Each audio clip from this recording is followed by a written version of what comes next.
నమస్తే, welcome to D news. ముందుగా headlines.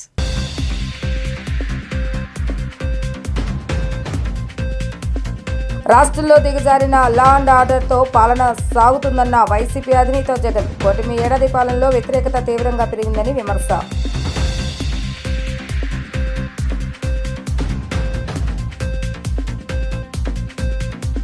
ఈ నెల 21న నిర్వహించనున్న అంతర్జాతీయ యోగా దినోత్సవంలో ప్రజలందరూ పాల్గొనాలన్న సీఎం చంద్రబాబు నాయుడు.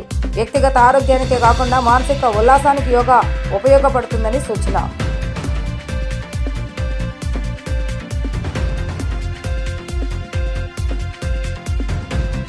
అరవై 44వ డివిజన్ కంట్రిక్లో సీఎం చంద్రబాబు నాయుడు చిత్రపటానికి పాలాభిషేకం. తల్లికి వందన విజయవంతంగా అమలు చేసి ఖాతాలోకి నగదును జమ చేసినందుకు కృతజ్ఞత తెలుపుతున్నామన్న ఎమ్మెల్యే కొండా ఉమా.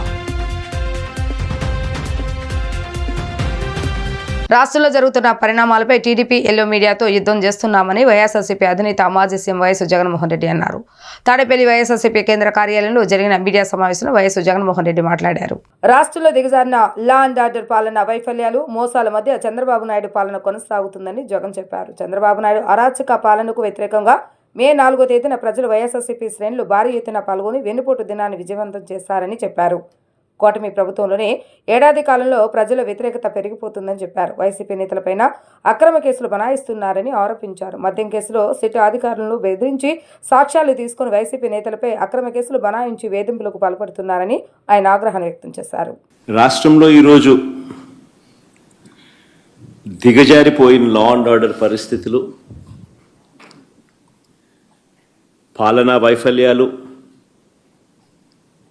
మోసాలు, అబద్ధాల మధ్య కొనసాగుతా ఉన్న చంద్రబాబు గారి పాలన, వీటి అన్నిటి నేపథ్యంలో మొన్న జూన్ 4వ తారీఖున వెన్నుపోటు దినం పేరిట ఒక పిలుపు ఇవ్వడం జరిగింది. రాష్ట్ర వ్యాప్తంగా కూడా ఆ పిలుపు మేరకు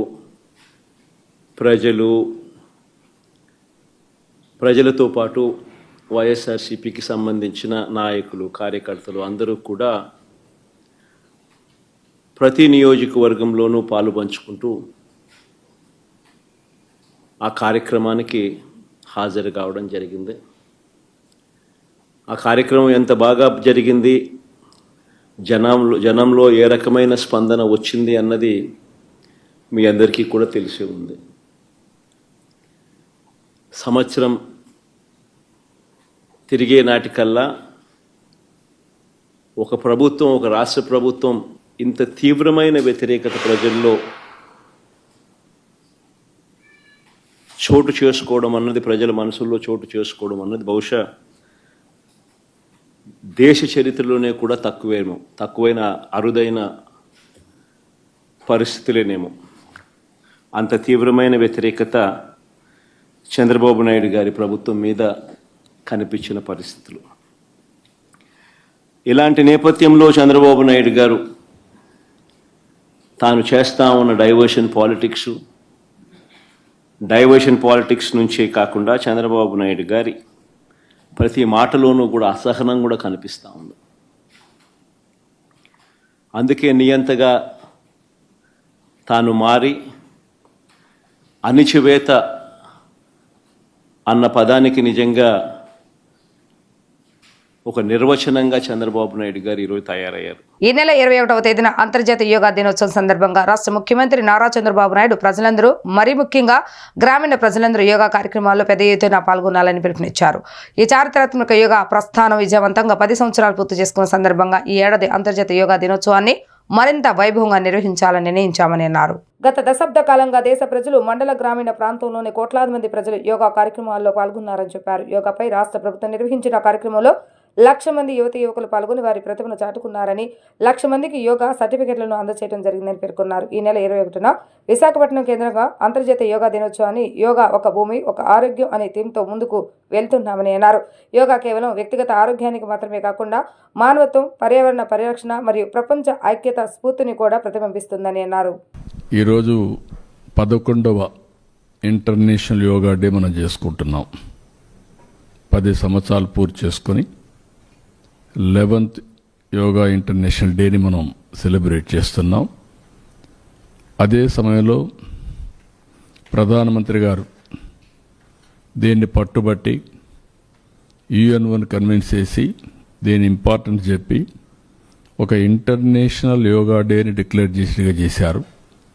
దీనివల్ల ప్రపంచం అంతా కూడా ఆ రోజున యోగా డే చేసుకుంటున్నాం. That is the biggest achievement. దాని మీద ఈరోజు అటు కేంద్రం కానీ ఇటు మనందరం కూడా ఆలోచించుకోవాల్సింది, ఇది డే టు డే లైఫ్లో భాగం కావాలి. మన లైఫ్ స్టైల్స్లో మనం ఇంటిగ్రేట్ చేసుకునే పరిస్థితి రావాలి. ఈరోజు ఫిట్నెస్ ఇవన్నీ మాట్లాడుతున్నాం. ఇది వారసత్వంగా మనకు వచ్చిన సంపద. ఈ వారసత్వంగా వచ్చినటువంటి ఈ యోగాని మన జీవన ప్రమాణాల్లో కానీ మన జీవితంలో భాగంగా చేసుకుంటే చాలా వరకు హెల్త్ ఇంప్రూవ్ అవుతుంది. ప్రివెంటివ్ హెల్త్కి ఇది ది మెయిన్ స్ట్రాటజీ. ఏదో ఆరోగ్యం బాగాలేనప్పుడు హాస్పిటల్కి వెళ్ళడం, అక్కడి నుంచి ఫార్మాస్యూటికల్ మెడిసిన్స్ తినడం, ఇంకా ప్రాబ్లమ్స్ వస్తే ఆపరేషన్లు చేసుకోవడం. దీనివల్ల ఆపరేషన్ చేసుకున్న బాడీస్ మనం హార్ట్ కావచ్చు ఏదైనా కావచ్చు డ్యామేజ్ అవుతుంది. మెడిసిన్ తిన్నా దాని ఇంపాక్ట్స్ కూడా ఉంటాయి. Positive negative all these things it may be cured ఇమ్మీడియట్గా, కానీ ఆ కెమికల్ రియాక్షన్ సైడ్ ఎఫెక్ట్స్ ఎప్పటికీ ఉంటాయి. ప్రతి విద్యార్థి ఉజ్వల భవిష్యత్తే ధ్యేయంగా రాష్ట్ర ప్రభుత్వం విద్యా అభివృద్ధికి పెద్దపీట వేస్తుందని ప్రభుత్వ విప్ సెంట్రల్ శాసనసభ్యులు బొండ ఉమామేశ్వర్ అన్నారు. దేశంలో ఏ రాష్ట్రంలోనూ అమలు జరిగిన అద్భుత పథకం తల్లికి వందనం అని చెప్పారు. రాష్ట్ర ప్రభుత్వం ఎన్నికల ముందు హామీ ఇచ్చిన విధంగా తల్లికి వందనం పథకాన్ని సమర్థవంతంగా అమలు చేస్తుందని, ఎంతమంది చదువుకునే పిల్లలు ఉంటే అంతమందికి వారి యొక్క ఖాతాలోకి నగదును జమ చేసి రికార్డు సృష్టించిందని చెప్పారు. తల్లికి వందనం పథకాన్ని అమలు చేసి తల్లుల ఖాతాలో నగదు జమ చేసినందుకు రాష్ట్ర ముఖ్యమంత్రి నారా చంద్రబాబు నాయుడు చిత్రపటానికి 64వ డివిజన్ కండ్రిక సుబ్బారెడ్డి స్కూల్లో పాలాభిషేకాన్ని నిర్వహించారు. ఈ సందర్భంగా విద్యార్థులతో కలిసి చంద్రబాబు నాయుడు, లోకేష్ చిత్రపటాలకు పాలాభిషేకం నిర్వహించిన ఎమ్మెల్యే బోండా ఉమామేశ్వర అనంతరం కేక్ కోసి చిన్నారులకు కుమిటాలు వినిపించారు. అనంతరం బోండా ఉమామేశ్వర మాట్లాడుతూ గత 5 ఏళ్ల వైసీపీ ప్రభుత్వ పాలనలో విద్యారంగం కుంటుపడిందన్నారు. అమ్మఒడి పేరుతో విద్యార్థులకు అరకొరక సంక్షేమాన్ని వైసీపీ ప్రభుత్వం అందించిందని అన్నారు. కేవలం 20 లక్షల మంది విద్యార్థులకే అమ్మ ఒడి వైసీపీ ప్రభుత్వం అందించగా ప్రస్తుతం టీడీపీ ప్రభుత్వం 70 లక్షల మందికి అక్షరాల 10,000 కోట్ల రూపాయలను తల్లుల ఖాతాలోకి జమ చేస్తుందన్నారు. ఒక విద్యార్థికే గత ప్రభుత్వం అమ్మ ఒడి అందజేస్తే ప్రస్తుతం టీడీపీ ప్రభుత్వం ఎంతమంది పిల్లలు ఉంటే అంతమందికి నగదును జమ చేసి చరిత్ర సృష్టించిందని అన్నారు. సంక్షేమ పథకాలంటే టీడీపీ ప్రభుత్వమని మహిళలు సంతోషాన్ని వ్యక్తం చేస్తున్నారని, ప్రభుత్వ పాఠశాలలో చదివే విద్యార్థుల ఉజ్వల భవిష్యత్తు కాంక్షిస్తూ ప్రభుత్వం విద్యా అభివృద్ధికి పెద్దపీట వేస్తుందని వివరించారు. డివిజన్ టీడీపీ అధ్యక్షుడు కె రవికుమార్ నేతృత్వంలో జరిగిన ఈ కార్యక్రమంలో డివిజన్ టీడీపీ నాయకులు పలగాని భాగ్యలక్ష్మి, ఎస్కే బాబు, సతీష్ తదితరులు పాల్గొన్నారు. దేశంలో ఏ రాష్ట్రంలో జరిగినటువంటి కార్యక్రమం, సంక్షేమ కార్యక్రమం తల్లికి వందనం. గతంలో ఎంతమంది పిల్లలు ఉంటే అంతమందికి ఇస్తామని చెప్పి తల్లికి వందనం గత ప్రభుత్వం మోసం చేసి ఒక బిడ్డకే ఇచ్చారు. కానీ ఎన్నికల ముందు చెప్పాం, మేము అధికారంలోకి వచ్చినాక పిల్లలు ఎంతమంది ఉంటే అంతమందికి డబ్బులు ఇస్తామని చెప్పాం.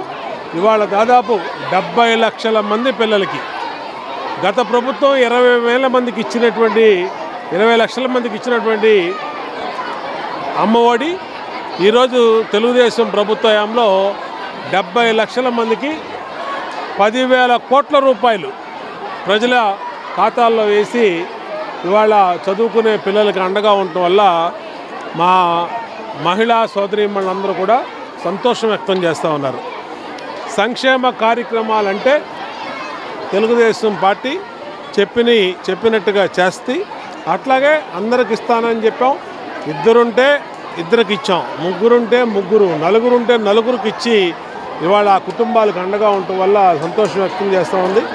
మా ప్రభుత్వం యొక్క ఆలోచన ఒకటే, గవర్నమెంట్ స్కూల్లో చదివే పిల్లలకి తల్లికి వందనంతో పాటు స్కూల్ యూనిఫామ్స్, అలాగే shoes, text books, note books, మధ్యాహ్నం భోజనం అన్నీ కూడా పెట్టి వాళ్ళకు ఉజ్వలమైన భవిష్యత్తు కోసం, చక్కటి చదువు కోసం అన్ని రకాలుగా అండగా ఉండాలన్నదే మా యొక్క ఆలోచన.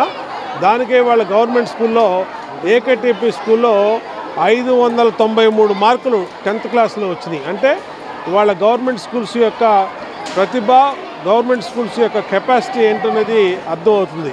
100% పాస్ అయినటువంటి స్కూల్స్ ఉన్నాయి. అలాగే 95% కూడా ఉన్నాయి.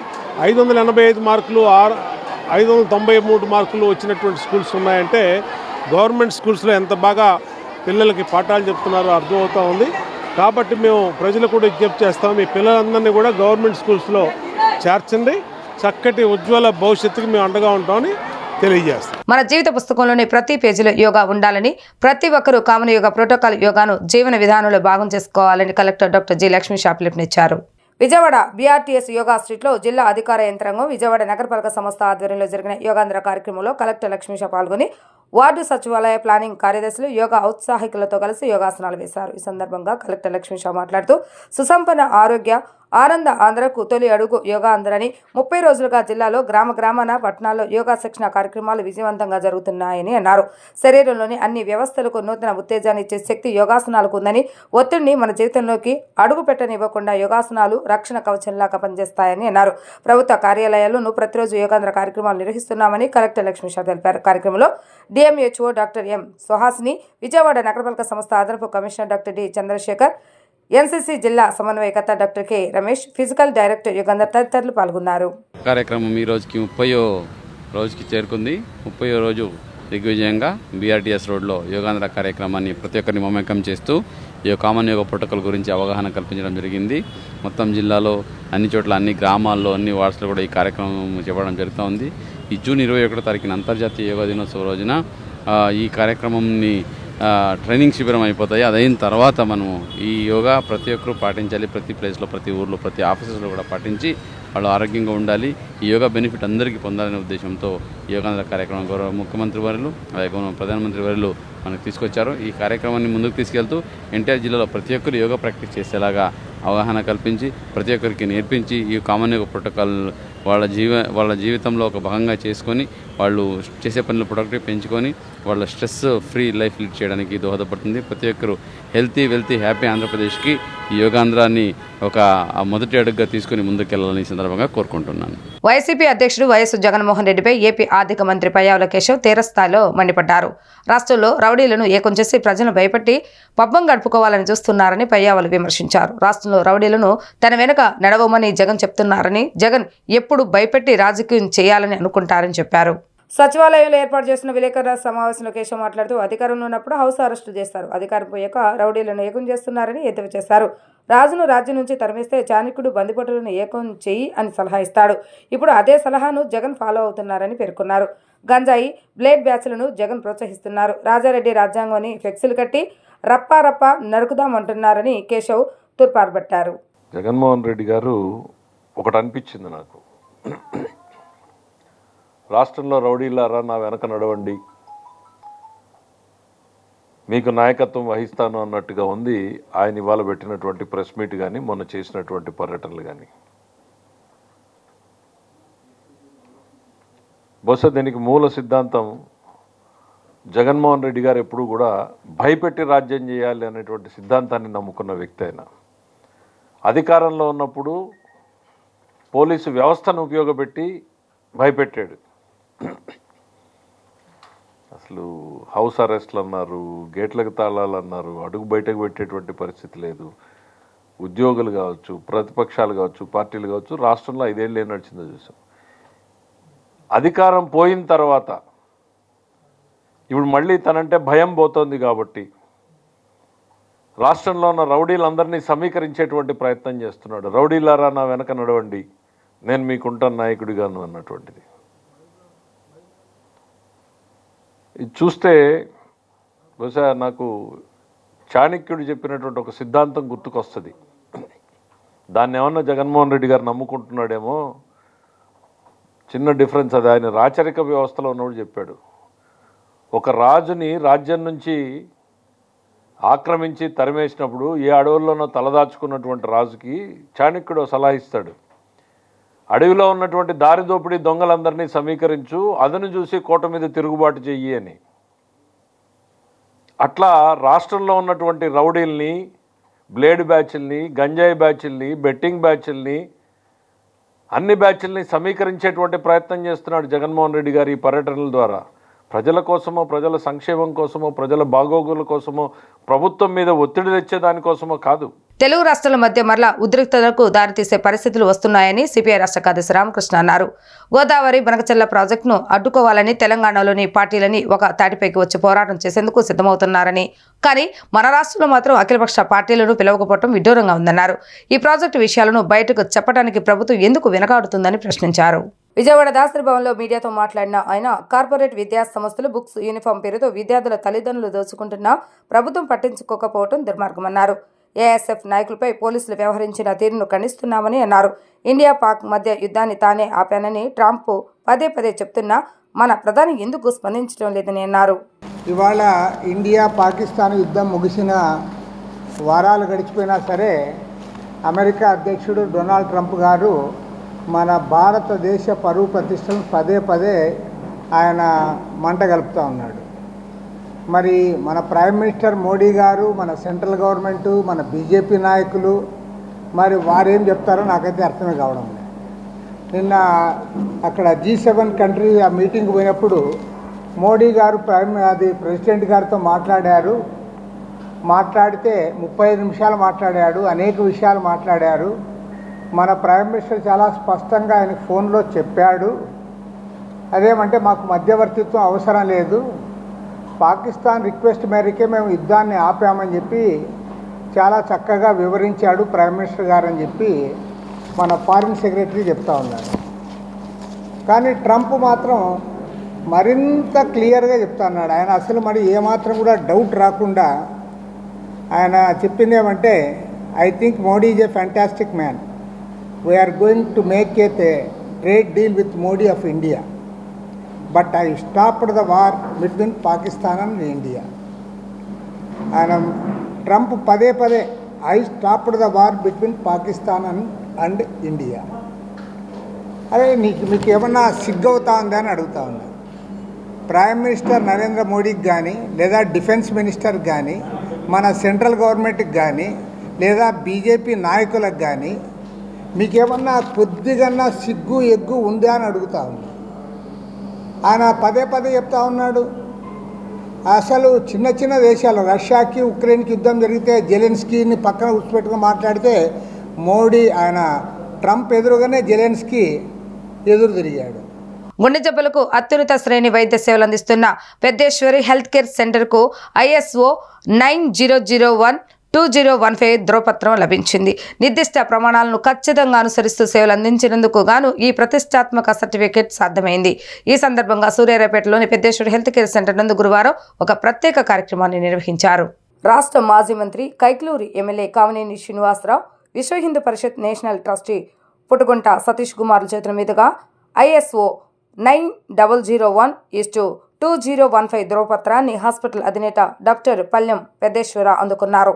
ఈ సందర్భంగా కామినేని శ్రీనివాస్ మాట్లాడుతూ, డాక్టర్ పెద్దేశ్వర మంచి మనసున్న వైద్యుడిని, సామాన్య ప్రజలకు సైతం మెరుగైన గుండె వైద్యాన్ని అందుబాటులోకి తెచ్చిన ఘనత ఆయనదేనని కొనియాడారు. పెద్దేశ్వర హెల్త్ కేర్ సెంటర్ అందిస్తున్న అత్యున్నత సేవలకు గుర్తింపుగా ISO ధృవీకరణ లభించడం హర్షణీయమని తెలిపారు. గుండె వైద్యం నుంచి ఆరంభించి మల్టీ స్పెషాలిటీ వైద్య సేవలను ప్రజలకు అందిస్తున్న డాక్టర్ పెద్దేశ్వర అభినందనీయులని కామినేని అన్నారు. అనంతరం Peddeswara health care centre managing director doctor Pallem Peddeswara మాట్లాడుతూ, అత్యాధునిక వైద్య సేవలు అందరికీ అందుబాటులో ఉండాలన్న లక్ష్యంతో ముందుకు వెళ్తున్నామని, ఈ ప్రమాణంలో అనేక మైలురాళ్లను విజయవంతంగా అధిగమించామని అన్నారు. తమ హాస్పిటల్కు ప్రతిష్టాత్మక ISO 9001-2015 సర్టిఫికేట్ లభించడం తమకు గర్వకారణంగా ఉందని, ఈ స్ఫూర్తితో మరింత విస్తృతంగా వైద్య సేవలు అందజేస్తామని వెల్లడించారు.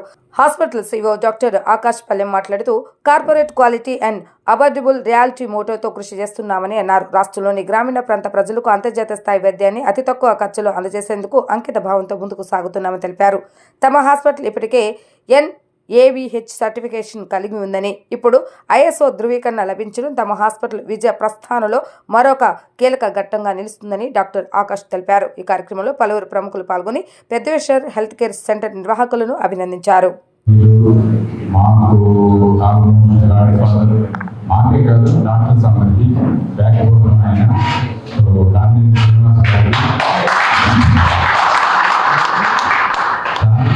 నాకు నా అనుభవం ఆల్మోస్ట్ మోర్ దెన్ 35 years. నిమ్స్లో నేను DM చేసేటప్పుడు సార్ పరిచయం నాకు. అప్పుడు అప్పటి నుంచి ఇప్పటి వరకు ఆయనతో మా అనుబంధం కౌన్సిలర్ దేనికైనా మేము ఆయన్ని ముందు తీసుకోవాలి. So is our grand father సార్కి, తర్వాత పొట్టూరు సతీష్ గారికి. సో ఇదంతా నేను పిల్లలు సతీష్ గారే. సో ఆయన చాలా థ్యాంక్స్. ఆంధ్రపట్టి శివయ్య గారికి, సో ఆకాష్కి, ఇక్కడికి వచ్చిన రాజీవ్ కుమార్ గారికి, స్టాలిన్ గారికి, ప్రసాద్ రావు, పవన్ అందరికీ హార్ట్ఫుల్ థ్యాంక్స్ టు యూ. బేసిస్లో ఎన్ఐడిహెచ్ ఇంప్లిమెంటేషన్ చేయగలిగిన హాస్పిటల్స్ ఆల్మోస్ట్ 0, 1, 2 తప్పితే ఏం లేవు. సో మా సెంటర్లో కూడా ఈచ్ అండ్ ఎవ్రీడే బేసిస్లో ఎన్ఐడిహెచ్ ఇంప్లిమెంటేషన్ చేసుకుంటూ వస్తున్నాం. దాంతోపాటు ఈ ఐఎస్ఓ సర్టిఫికేట్ యాడ్ అవ్వడం మన సెంటర్కి మనకి చూసి ప్రతి ఒక్కరు చెప్తానే వచ్చారు. దీనికి డే టు డే బేసిస్లో మన హాస్పిటల్లో ఉన్న ఈచ్ అండ్ ఎవ్రీ ఎంప్లాయీ కూడా కారణం. ఆ ఎంప్లాయీ సపోర్ట్ అండ్ మన చెప్పిన ఇంప్లిమెంటేషన్ జరగడానికి చూసే ప్రతి సూపర్వైజర్ నుంచి హౌస్ కీపింగ్ స్టాఫ్ దాకా వాళ్ళు కూడా ఈ సర్టిఫికేట్ రావడానికి కారణం.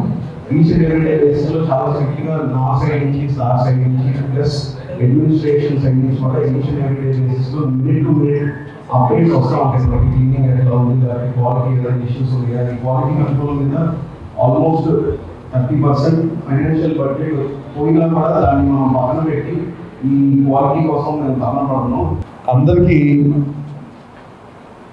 హాస్పిటల్ అనేసరికి మనం మ్యాండేటరీగా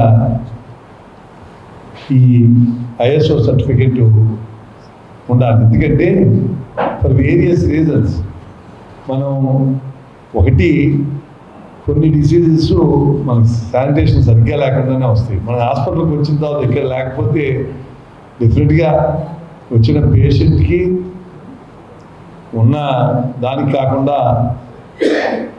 హాస్పిటల్ ఎక్వైర్డ్ ఇన్ఫెక్షన్స్ వస్తూ ఉంటాయి, కొన్ని క్రాస్ ఇన్ఫెక్షన్స్. బయటకన్నా ఇక్కడ స్టాండ్ నెగ్లెక్ట్ చేస్తే చాలా రెసిస్టెంట్ టైప్ ఆఫ్ ఇవి వస్తూ ఉంటాయి. అందుకని డెఫినెట్గా ఐఎస్ఓ సర్టిఫికేట్ ఉంటే నమ్మకం. అది ఏ హాస్పిటల్ అయినా పేషెంట్ సెంట్రిక్గా ఉండాలి. బట్ వాళ్ళకే కాదు, ఇక్కడ పనిచేసే వాళ్ళకి కూడా చాలా ఉపయోగం. హాస్పిటల్లో పనిచేస్తూ ఉంటారు, లేకపోతే ఇంటికి వెళ్ళిన తర్వాత వాళ్ళ ఇంట్లో ఫ్యామిలీ మెంబర్స్కి వీళ్ళందరికీ కూడా ఇబ్బంది అవుతుంది వెళ్ళి. మనం చూసాం గత వైసీపీ ప్రభుత్వ పాలనలో సెంట్రల్ నియోజకవర్గంలో అభివృద్ధి అటకెక్కిందని ప్రభుత్వ విప్ సెంట్రల్ శాసనసభ్యులు బోండా ఉమామేశ్వర అన్నారు. ప్రజా సమస్యలు వైసీపీ ప్రభుత్వంలో పట్టించుకోలేదని, రాష్ట్రంలో టీడీపీ ప్రభుత్వం అధికారంలోకి వచ్చిన ఏడాది కాలంలోనే నియోజకవర్గంలో 240 కోట్ల రూపాయల వ్యయంతో అభివృద్ధి పనులు చేపట్టినట్లుగా ఆయన వివరించారు. ప్రతి డివిజన్లోనూ ప్రజా సమస్యలపై తమకు పూర్తిగా అవగాహన ఉందని, ఆ సమస్యల పరిష్కారం విధేయంగా పనిచేస్తానని బోండా ఉమా వివరించారు. 59వ division Ajit Singh Nagar yard road వెంబడి 40 లక్షల రూపాయల వ్యయంతో డ్రైనేజీల నిర్మాణ పనులకు బోండా ఉమా శంకుస్థాపన చేశారు. ఈ సందర్భంగా ఆయన మాట్లాడుతూ 5 సంవత్సరాల వైసీపీ ప్రభుత్వ పాలనలో రాష్ట్రం అభివృద్ధి పూర్తిగా నిర్వీర్యం అయిందని అన్నారు. అధికార పార్టీ ప్రజాప్రతినిధులు అధికారాన్ని అడ్డుపెట్టుకుని దుర్వినియోగానికి పాల్పడ్డారే తప్ప ప్రజా సంక్షేమాన్ని పట్టించుకోలేదని అన్నారు. రాష్ట్రంలో టీడీపీ కూటమి అధికారంలోకి రావడంతో ప్రజల సమస్యల పరిష్కారం దిశగా ప్రభుత్వం చర్యలు చేపట్టినట్లుగా తెలిపారు. ఆ క్రమంలోనే ఏడాది కాలంలోనే నియోజకవర్గంలో 240 కోట్ల రూపాయలతో పనులు జరుగుతున్నాయని అన్నారు. ఇప్పటికే అనేక అభివృద్ధి పనులు పూర్తయినట్లుగా వివరించారు. 59వ డివిజన్లో ప్రతి ప్రజా సమస్య పరిష్కరించే చర్యలు చేపట్టినట్లుగా తెలిపారు. నియోజకవర్గంలోని 21వ డివిజన్లోని ప్రజా సమస్యలు పరిష్కరించి నియోజకవర్గాన్ని మోడల్ నియోజకవర్గంగా తీర్చిదిద్దుతానని చెప్పారు. ఈ కార్యక్రమంలో డివిజన్ టీడీపీ నాయకులు జాన్వలి, బంగారు నాయుడు, సురేష్, గౌసియా, పర్వీన్, మద్దాల మహేష్, అనిల్, వంశీ, కొండలరావు, కాంట్రాక్టర్ విజయ్ కుమార్, దుర్గారావు, నగరపాలక సంస్థ ఇంజనీరింగ్ విభాగ అధికారులు పాల్గొన్నారు. తెలుగుదేశం ప్రభుత్వం అధికారంలోకి వచ్చినాక గత సంవత్సర కాలంలో సెంట్రల్ నియోజకవర్గంలో 240 కోట్లు పైబడి అభివృద్ధి పనులకు కేటాయించాం.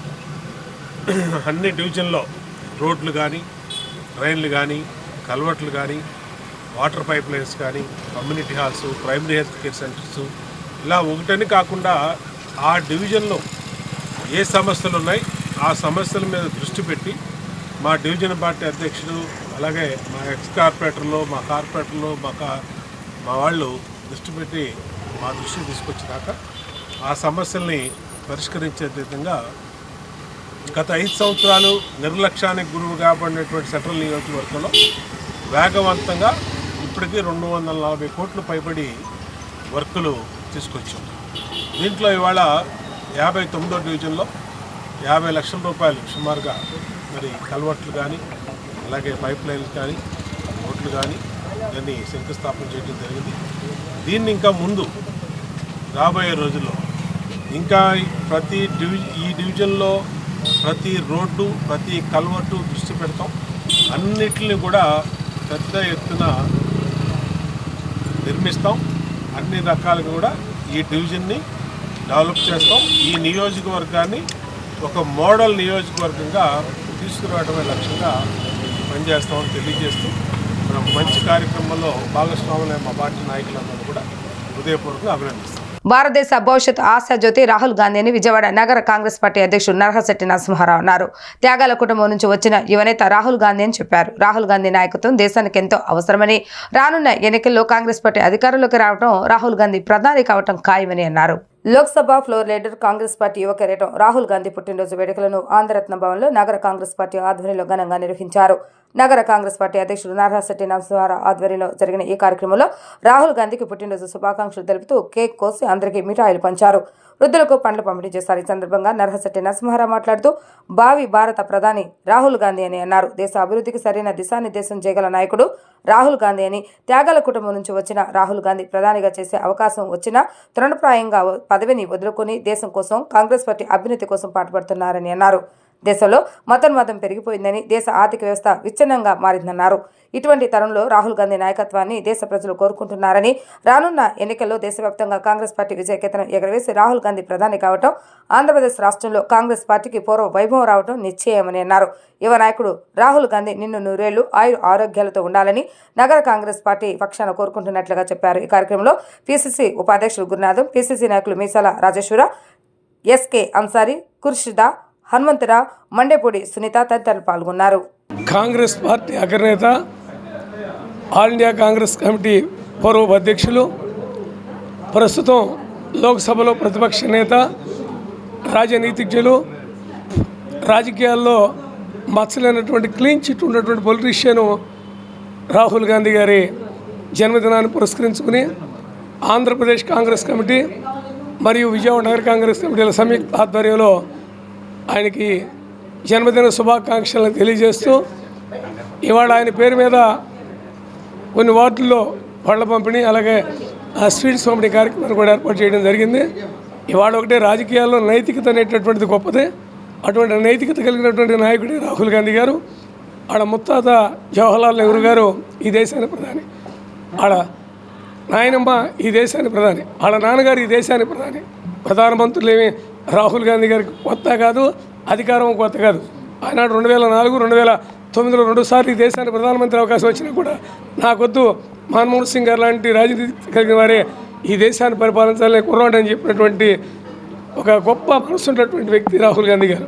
వాడు ఆయన జన్మదినాన్ని పురస్కరించుకొని కాంగ్రెస్ పార్టీ శ్రేణులుగా మేమందరం కూడా ఆయనలో ఉన్నటువంటి క్రమశిక్షణ, కార్యదీక్ష, అంకిత భావం, ఆడితో మేమందరం కూడా పనిచేస్తామని ఈరోజు ప్రతిజ్ఞ చేస్తూ భవిష్యత్ తరాల్లో 2029లో ఎవరైనా ఎవరి కాదన్నా కూడా ఈ దేశానికి భావి భారత ప్రధానిగా రాహుల్ గాంధీ గారు అవుతారు. 1000 మంది అమిత్ షాలు వచ్చినా, 10,000 మంది మోడీలు వచ్చినా కూడా రాహుల్ గాంధీ గారి విజయాన్ని ఎవడో ఆపలేరు. 2029 కూడా మీకు ముక్తఖండంగా తెలియజేస్తూ దేశం కోసం, ప్రజల కోసం పనిచేసేటటువంటి కుటుంబం, రైతు ఉద్యమాలు కానీ ఇవాళ ఆయన సక్సెస్ అయ్యారు. భూ సమీకరణ చట్టం తేవడంలో కానీ, ఆహార భద్రతా చట్టం తీసుకురావడంలో కానీ, ఏమైనా కూడా ఏ చట్టాలు తెచ్చినా కూడా ఈ దేశంలో చారిత్రాత్మక చట్టాలు తెచ్చినటువంటి చరిత్ర కాంగ్రెస్ పార్టీది.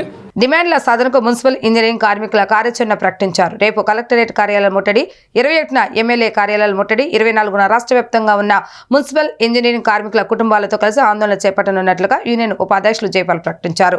ప్రభుత్వం తమ డిమాండ్లు నెరవేర్చేలా నిర్ణయం తీసుకోవాలని, లేని పక్షంలో 25వ తేదీన ఆమరణ నిరాహార దీక్ష చేస్తామని హెచ్చరించారు. తమ సమస్యల పరిష్కారం కోరుతూ మున్సిపల్ ఇంజనీరింగ్ కార్మికులు చేపట్టిన నిరావధిక సమ్మె 44వ రోజుకు చేరుకుంది.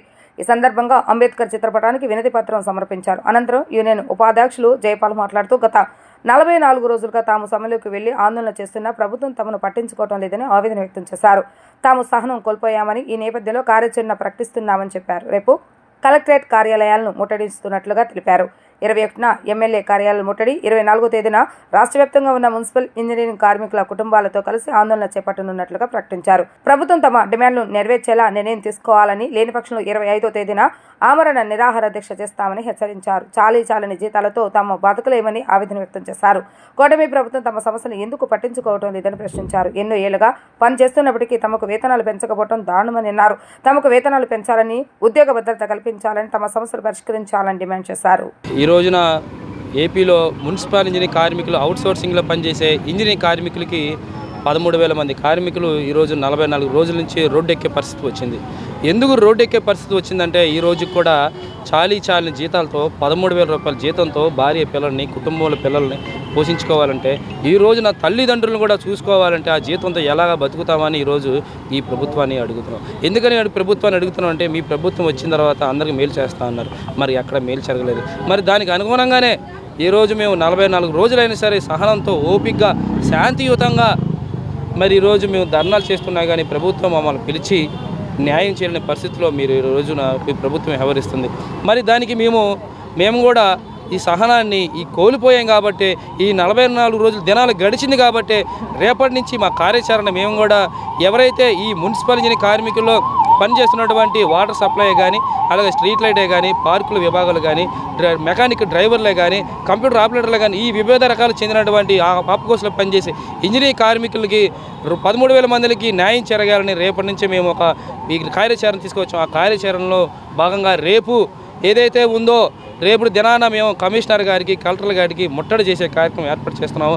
మరి దానికి అనుగుణంగానే తన తర్వాత రోజున ఏదైతే ఉందో 21వ తారీఖున ఎవరైతే ఉన్నారో ఎమ్మెల్యేలు, మీ ప్రజాప్రతినిధులు, ఈ ప్రభుత్వంలో ఉన్నటువంటి ప్రజాప్రతినిధులు ఇళ్ళకి లేదంటే వాళ్ళ ఆఫీసులకి చేసే ముట్టడి కార్యక్రమం చేస్తాం. మా ఓపిక నశించింది. ఈ ప్రభుత్వ ఎమ్మెల్యేలు ఈ 44 రోజుల్లో, ఈ దినాల్లో ఎంతోమందిని ఎమ్మెల్యేలను, మినిస్టర్లను, మున్సిపల్ మినిస్టర్ని చంద్రబాబు నాయుడు గారు దృష్టి తీసుకెళ్ళిందని చెప్పారు. మరి ఈ చంద్రబాబు నాయుడు గారు, మరి సీఎం గారు మమ్మల్ని పట్టించుకునే పరిస్థితిలో ఉన్నారు కాబట్టి మీ నిర్ణయం తీసుకోవాల్సి వచ్చింది. అలాగే మరుసటి రోజున 24వ తారీఖున ఏదైతే ఉందో మంగళవారం నాడు ఈ రాష్ట్ర వ్యాప్తంగా 13,000 మంది మున్సిపల్ ఇంజనీరింగ్ కార్మికులు మా కుటుంబాలతో, మా పిల్లలతో రోడ్డు మీదకి వచ్చేసి ఈ ప్రభుత్వానికి సిగ్గు చేయడానికి చెప్తున్నాం. వన్ టౌన్లో రాత్రి పగలు అనే తేడా లేకుండా గంజాయి, మద్యం తాగి పలువురు యువకులు కనిపించిన వారిపై దౌర్జన్యాలు, దాడులు చేస్తున్నా పోలీసు వారు సరైన చర్యలు తీసుకోవటం లేదు. దీంతో స్థానికులు భయాందోళన చెందుతున్నారు. ఏ వీధి చూసినా ఆటోలలో కూర్చొని గంజాయి మరియు మద్యం సేవిస్తూ అటుగా వెళ్లే వారిపై దౌర్జన్యాలు, దాడులు చేయటం వారికి అలవాటుగా మారింది. ముఖ్యంగా Chittinagar, milk project flyover, Nehru బొమ్మ సెంటర్, జోడుబొమ్మల సెంటర్, కేఎల్ నగర్, సితారా సెంటర్, జక్కంపూడి కాలనీ, ఇలా ప్రతి సెంటర్లో, ప్రతి వీధిలో కూడా విచ్చలవిడిగా యువత మద్యం సేవిస్తున్నారు. వీరితో పాటు స్కూల్ పిల్లలు మరియు కాలేజీ పిల్లలను కూడా ఈ వ్యసనాలకు బానిసలు చేస్తూ, అలాగే మాదక ద్రవ్య విక్రయాల్లో కూడా వారిని భాగస్వామ్యం చేస్తూ వన్ టౌన్లోని 100కి 50% పైగా యువత ఈ విధంగా సంఘ విద్రోహ శక్తులుగా తయారవుతున్నారు. వీరిపై చర్యలు తీసుకోవాల్సిన పోలీస్ శాఖ నామమాత్రపు చర్యలతో చేతులు దులుపుకుంటున్నారు. రాత్రి 10 గంటల తర్వాత పోలీస్ స్టేషన్లో పోలీసులు కనిపించడం లేదని స్థానికులు ఆవేదన వ్యక్తం చేస్తున్నారు.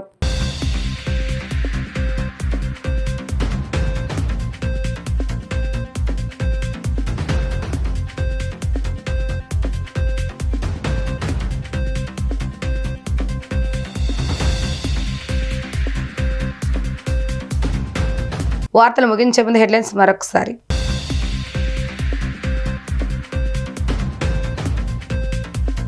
రాష్ట్రంలో దిగజారిన లా అండ్ ఆర్డర్తో పాలన సాగుతుందన్న వైసీపీ అధినేత జగన్. కూటమి ఏడాది పాలనలో వ్యతిరేకత తీవ్రంగా పెరిగిందని విమర్శ.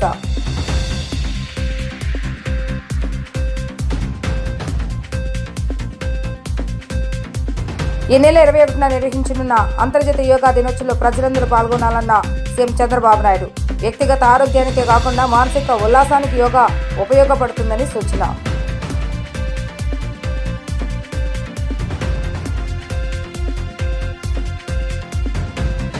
అరవై 4వ డివిజన్ కంటెక్లో సీఎం చంద్రబాబు నాయుడు చిత్రపటానికి పాలాభిషేకం. తల్లికి వందన విజయవంతంగా అమలు చేసి ఖాతాలోకి నగదును జమ చేసినందుకు కృతజ్ఞత తెలుపుతున్నామన్న ఎమ్మెల్యే బొండా ఉమా. ఇవి ఈరోజు వార్తా విశేషాలు. మరలా తిరిగి ప్రసారమై డి న్యూస్లో కలుద్దాం. అప్పటి వరకు చూస్తూనే ఉండండి డి న్యూస్ విజయవాడ.